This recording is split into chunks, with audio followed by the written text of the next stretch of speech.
चलिए हम अब चैप्टर के आखिरी तरफ बढ़ रहे हैं। इफेक्ट ऑफ इवेपोरेशन, यानी इवेपोरेशन का इफेक्ट क्या होता है मॉलिक्यूल्स पे।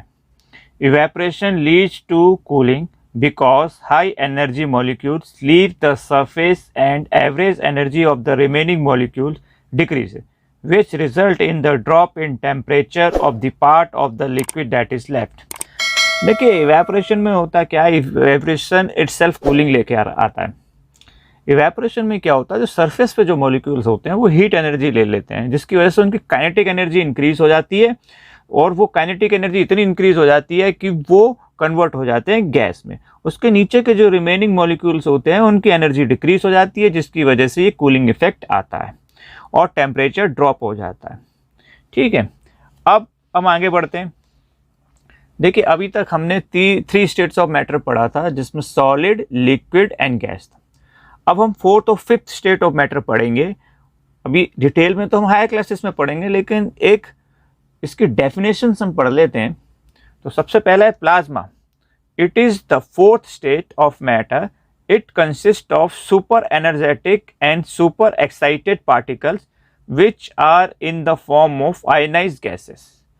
The fluorescent tube, there is a helium gas or some other gas. The gas get ionized, get charged when electrical energy flow through them. This charging of create a glowing plasma inside the tube or the bulb. देखिए होता क्या है 4th state में, generally atoms जो होते हैं neutral होता है, लेकिन ये गैसेस भी न्यूट्रल होती हैं। लेकिन ये जो प्लाज्मा होता है, ये जो होता है सुपर एक्साइटेड पार्टिकल्स होते हैं, जिसमें मोस्टली आयंस होते हैं। ठीक है, अगर हम सन की अगर हम बात करें तो वहाँ हाई टेम्परेचर होता है, जिसमें कि जो एटम होता है वो आयंस में टूट जाता है, यानी गैसेस जो वहाँ पे हाइड्रोजन गैस आयंस में टूट जाती है और गैसेस आयनाइज्ड हो जाती है, तो फिर प्लाज्मा हमारा क्रिएट होता है। फ्लोरोसेंट ट्यूब में भी यही चीज़ होती है। जो हीलियम गैस उसके अंदर किसी भी ट्यूब के अंदर, जैसे बल्ब जो पुराने आते थे उसमें गैस होती है, ज़्यादातर जो होती है नोबल गैसेस होती है, तो उसमें हीलियम गैस होती है या कोई दूसरी होती है। नियॉन लाइट्स आपने देखा होगा, तो हीलियम गैस में जब इलेक्ट्रिसिटी पास की जाती है तो वो चार्ज हो जाती है, और जिस चार्जिंग की वजह से प्लाज्मा जो होता है वो क्रिएट होता है, वो ग्लो करता है इनसाइड द बल्ब। अब आ जाइए 5th state, Bose Einstein condensate, जिसे शॉर्ट में BEC भी कहते हैं।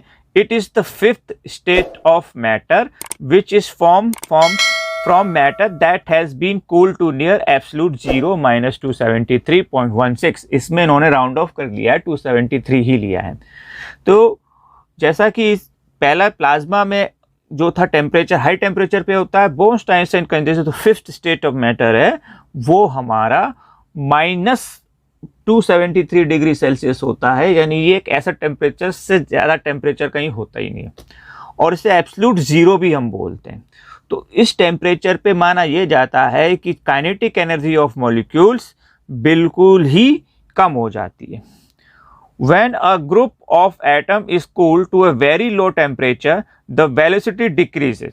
तो वही मैं आपको बता रहा था कि हमने ये पढ़ा है कि मॉलिक्यूल्स जो हैं वो मूवमेंट करते रहते हैं, लेकिन अगर हम इसको इतने कूल कर दें किसी भी एलिमेंट के मैटर्स को, और तो उसके जो मॉलिक्यूल्स हैं इतने कम टेम्परेचर में उनकी वेलोसिटी डिक्रीज हो जाती है, बिकॉज